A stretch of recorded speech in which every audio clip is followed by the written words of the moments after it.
मनुष्य चाहे कितना भी प्रयास क्यों ना कर ले, कितना भी प्रयत्न क्यों ना कर ले, उसे अपने कर्मों का फल तो भोगना ही पड़ता है। चाहे मनुष्य कितना ही प्रयत्न कर ले, लेकिन वह कभी अपने कर्मों से बच नहीं सकता। जैसी करनी वैसी भरनी, यह वाक्य तो आपने सुना ही होगा। अर्थात जैसे आप कर्म करोगे वैसा ही आपको फल भी प्राप्त होगा। लेकिन मेरा एक प्रश्न है, क्या आप इस बात पर यकीन करते हैं कि जैसा आप कर्म करेंगे वैसा ही आपको फल भी मिलेगा? अब आप में से अधिकतर लोगों के मन में यह प्रश्न जरूर उठ रहा होगा, क्योंकि इसमें पूछने वाली बात क्या है? यह तो सत्य ही है कि जैसे हम कर्म करेंगे वैसा ही हमें फल भी मिलेगा।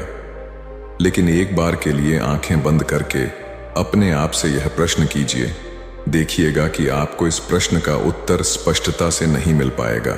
कहीं ना कहीं आपके मन में एक संशय जरूर होगा कि क्या यह बात सच है या झूठ। दोस्तों, आज इस कहानी से हम समझेंगे कर्मों का खेल। आखिर अच्छे कर्मों का फल अच्छा और बुरे कर्मों का फल बुरा कैसे होता है? बहुत समय पहले की बात है। किसी गांव में एक बहुत ही ज्ञानी पंडित रहता था। एक दिन वह अपने बचपन के दोस्त से मिलने के लिए दूसरे गांव में जा रहा था। उसका वह दोस्त बचपन से ही गूंगा और एक पैर से अपाहिज था। उस पंडित के गांव से उसके दोस्त का घर काफी दूर था। वहां जाने के लिए बीच बीच में कई सारे छोटे छोटे गांव पड़ते थे। पंडित रास्ते में अपनी धुन में चला जा रहा था। चलते चलते उसकी मुलाकात एक व्यक्ति से होती है। रास्ते में उसे एक आदमी मिलता है जो ऐसा लगता था कि वह किसी का इंतजार कर रहा था, और वह भी पंडित के साथ चलने लगता है। उस आदमी को देखकर पंडित बहुत खुश हो जाता है। उसने सोचा, चलो अच्छा हुआ, साथ साथ चलने से उसका सफर आसानी से कट जाएगा। बात की शुरुआत करने के लिए उस पंडित ने उस व्यक्ति से उसका नाम पूछा तो उसने अपना नाम धर्मराज बताया। पंडित को यह नाम कुछ अजीब सा लगता है, लेकिन उसने नाम के विषय में कुछ और पूछना उचित नहीं समझा। दोनों धीरे धीरे साथ में चल रहे थे। तभी रास्ते में एक गांव आता है। गांव का प्रवेश द्वार आते ही धर्मराज ने पंडित से कहा, तुम आगे चलो, मुझे इस गांव में एक काम है, मैं तुमसे आगे मिलता हूं। पंडित ने कहा, ठीक है। वह आगे रास्ते में चल देता है। कुछ देर बाद उस गांव में खबर फैली कि एक व्यक्ति को सांड ने अपनी सींग में फंसाकर मार दिया है। जैसे ही सांड ने उस व्यक्ति को मारा, ठीक कुछ ही देर में धर्मराज पंडित के पास आ गया और फिर दोनों चलना शुरू कर देते हैं और चलते चलते एक दूसरे गांव के द्वार पर पहुंच जाते हैं। उस गांव के बाहर एक बड़ा और विशाल मंदिर बना हुआ था।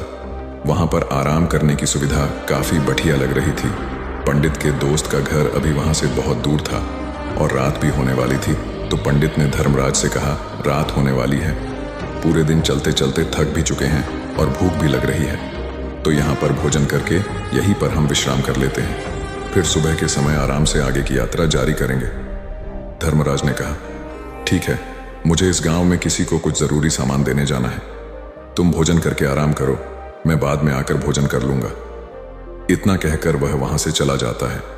लेकिन उसके जाने के कुछ समय बाद, कुछ ही देर बाद धुआं उठता हुआ दिखाई देता है और देखते ही देखते पूरे गांव में आग लग जाती है। पंडित ने हैरानी से सोचा कि यह धर्मराज जहां भी जाता है वहां कोई ना कोई अनहोनी जरूर हो जाती है, कुछ तो गड़बड़ है इस व्यक्ति में। लेकिन पंडित ने रात्रि में धर्मराज से कुछ भी पूछना उचित नहीं समझा और वे दोनों सो गए। सुबह होते ही दोनों फिर से अपनी यात्रा शुरू कर देते हैं। कुछ देर चलने के बाद रास्ते में फिर से एक गांव आता है। धर्मराज ने फिर पंडित से कहा, आप आगे चलिए, मुझे इस गांव में अपने मित्र से मिलने जाना है, मैं अपने दोस्त से मिलने के बाद आगे रास्ते में मिलूंगा। यह कहकर धर्मराज वहां से चला गया। लेकिन पंडित इस बार आगे नहीं गया।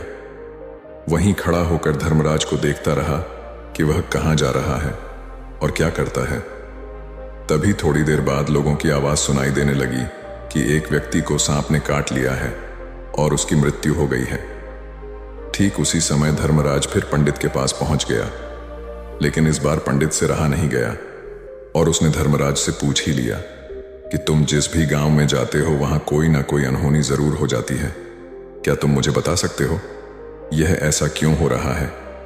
धर्मराज ने कहा, पंडित जी, आप तो मुझे बहुत ज्ञानी मालूम पड़े थे, इसीलिए मैं आपके साथ चलने लगा था, क्योंकि ज्ञानियों का साथ बहुत अच्छा होता है, परंतु आप अभी तक समझ नहीं पाए कि मैं कौन हूं। पंडित ने कहा, मैं समझ गया हूं, लेकिन मुझे कुछ शंका है। अगर आप ही अपना उपयुक्त परिचय दे दें तो मेरे लिए आसानी होगी। तब धर्मराज ने जवाब दिया कि मैं यमदूत हूं और यमराज की आज्ञा से उन लोगों के प्राण हरण करता हूं जिनकी उम्र पूरी हो चुकी है। हालांकि पंडित को पहले से ही इस बात की आशंका थी, फिर भी धर्मराज के मुंह से यह बातें सुनकर वह घबरा गया। लेकिन वह हिम्मत करके पूछता है कि अगर तुम सच में यमदूत हो तो मुझे बताओ, अगली मृत्यु किसकी है? धर्मराज ने जवाब दिया, अगली मृत्यु तुम्हारे उसी मित्र की है जिससे तुम मिलने जा रहे हो, और उसकी मृत्यु का कारण भी तुम ही बनोगे। ये बात सुनकर पंडित सहम गया और सोच में पड़ गया कि अगर सच में यह धर्मराज यमदूत हुआ तो उसकी बात भी सच होगी और उसके कारण मेरे बचपन के सबसे अच्छे मित्र की मृत्यु हो जाएगी। तो सबसे अच्छा तो यही होगा कि मैं अपने मित्र से मिलने ही ना जाऊं, कम से कम मैं उसकी मृत्यु का कारण तो नहीं बनूंगा। धर्मराज ने मुस्कुराते हुए कहा, तुम जो सोच रहे हो वो सब मुझे पता है, मगर तुम्हारे अपने मित्र से मिलने ना जाने से नियति नहीं बदल जाएगी। तुम्हारे मित्र की मृत्यु तो निश्चित है और वह अगले कुछ ही पलों में घटित होने वाली है। महाकाल के मुंह से ऐसी बातें सुनकर पंडित को झटका लगा, क्योंकि महाकाल ने पंडित के मन की बातें पढ़ ली थीं, जो कि एक सामान्य व्यक्ति के लिए संभव नहीं है। अब पंडित को विश्वास हो गया कि यह धर्मराज सचमुच में यमदूत ही है। जब पंडित को यह पूर्ण विश्वास हो गया कि धर्मराज जी यमदूत हैं तो वह घबरा गया। वह अपने मित्र की मृत्यु का कारण नहीं बनना चाहता था, इसलिए वह पलटकर अपने गांव की तरफ वापस जाने लगा। लेकिन जैसे ही पंडित वापस जाने के लिए मुड़ा, उसने देखा कि उसका मित्र तेजी से उसकी तरफ चला आ रहा है, जो कि पंडित को देखकर अत्यंत प्रसन्न दिखाई पड़ रहा था। अपने मित्र के आने की गति को देखकर पंडित को ऐसा लगा कि जैसे उसका मित्र काफी देर से उसका ही पीछा कर रहा है, लेकिन वह बचपन से ही गूंगा था और एक पैर से लंगड़ा भी था। इसीलिए ना तो वह पंडित को आवाज देकर रोक पाया था और ना ही उस तक पहुंच पा रहा था। लेकिन जैसे ही वह पंडित के पास पहुंचा, अचानक ही जमीन पर गिर पड़ी और तुरंत ही उसकी मृत्यु हो गई। पंडित हक्का बक्का होकर धर्मराज की ओर देखने लगा, जैसे कि वह पूछना चाह रहा हो कि आखिर क्या हुआ। धर्मराज पंडित के मन में उठ रहे प्रश्नों को समझ गया और बोला, तुम्हारे मित्र ने पिछले गांव में ही तुम्हें देख लिया था और वे वहीं से ही तुम्हारा पीछा कर रहा था, लेकिन गूंगा और लंगड़ा होने की वजह से वह तुम तक नहीं पहुंच पाया। उसने अपनी पूरी ताकत लगाकर तुम तक पहुंचने का प्रयास किया, लेकिन बुढ़ापे में बचपन जैसी ताकत नहीं होती, इसलिए दिल का दौरा होने के कारण उसकी मृत्यु हो गई, क्योंकि वह तुमसे मिलने के लिए अपनी सीमाओं को तोड़कर तुम्हारे पीछे भाग रहा था। इसलिए अपने मित्र की मृत्यु का कारण भी तुम ही कहलाओगे। अब पंडित को पूर्णतः यह विश्वास हो गया था कि धर्मराज एक यमदूत है और उसका कार्य जीवों के प्राण हरना है। लेकिन पंडित एक ज्ञानी व्यक्ति था, वह यह भी जानता था कि मृत्यु पर किसी का वश नहीं है, सबको एक ना एक दिन मरना ही है। यही सोचकर उसने अपने आप को संभाल लिया। लेकिन अचानक ही पंडित के मन में अपनी मृत्यु के बारे में जानने की इच्छा हुई, इसलिए उसने धर्मराज से पूछा कि जब मृत्यु मेरे दोस्त की होनी थी तो तुम शुरू से ही मेरे साथ क्यों चल रहे थे? यह प्रश्न सुनकर धर्मराज जोर से हंसा और बोला, मैं तो हर पल हर क्षण सभी के साथ चलता हूं, किंतु लोग पहचान नहीं पाते, क्योंकि लोगों के पास अपनी समस्याओं के अलावा किसी और व्यक्ति, वस्तु या घटना के बारे में सोचने समझने या उसे देखने का समय ही नहीं होता। पंडित ने कहा, तो क्या तुम यह बता सकते हो कि मेरी मृत्यु कब, कहां और कैसे होगी? महाकाल ने कहा, हालांकि किसी भी सामान्य जीव के लिए अपनी मृत्यु के बारे में जानना ठीक नहीं है, क्योंकि कोई भी जीव हो या जानकर, वह अपनी मृत्यु के बारे में जानकर बहुत दुखी हो जाता है। हालांकि तुम जानी व्यक्ति मालूम पड़ते हो और तुमने जिस तरीके से अपने मित्र की मृत्यु को सहन कर लिया है, उसे देखकर लगता है कि तुम अपनी मृत्यु के बारे में जानकर भी दुखी नहीं होंगे।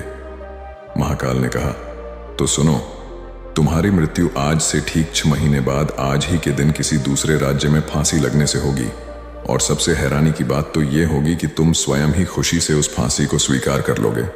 इतना कहकर धर्मराज वहां से चला गया, क्योंकि अब धर्मराज के पास पंडित के साथ चलते रहने का कोई कारण न था। इसके बाद पंडित ने अपने मित्र के शरीर का अंतिम संस्कार किया और यथाशक्ति उसके क्रियाकर्म करके अपने गांव वापस आ गया। लेकिन कोई व्यक्ति कितना भी ज्ञानी क्यों ना हो, अपनी मृत्यु के बारे में जानकर दुखी तो होता ही है और मृत्यु से बचने का कोई ना कोई उपाय भी खोजता है। तो पंडित ने भी वही किया। क्योंकि पंडित विद्वान था, इसलिए उसकी पहचान उस राज्य के राजा तक थी। पंडित ने सोचा कि राजा के पास तो कई सारे ज्ञानी मंत्री हैं, वह मेरी मृत्यु से संबंधित समस्या का कोई ना कोई समाधान निकाल ही लेंगे। पंडित यही सब सोचता हुआ राज दरबार में पहुंच जाता है और राजा से सारी घटना के बारे में बताता है। राजा ने अपने मंत्रियों को सारी समस्या बताई और उनसे सलाह मांगी।